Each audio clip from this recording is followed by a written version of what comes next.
Hello everyone, Aaron Singleton here, outside the box. All right, so let's experience the element of fire.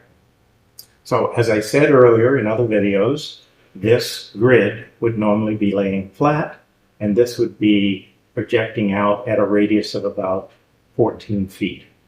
However, when we stand it on end, it now projects out and into the camera for you to experience in a whole different and unique way. So the first thing is, what does fire do? Fire can be very creative, it can be destructive, it can be beautiful, you can just sit and watch it. But what about the fire within all of us?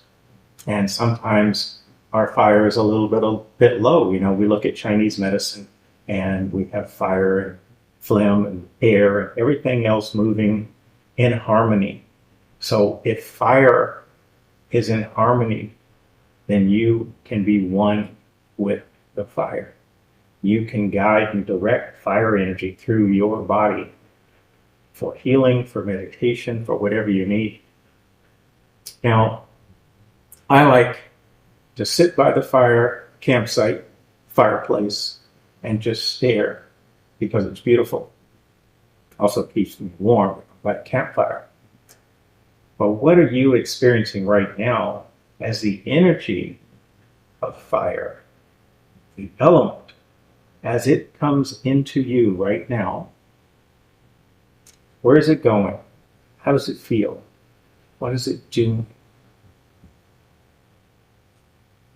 Experience fire and enjoy.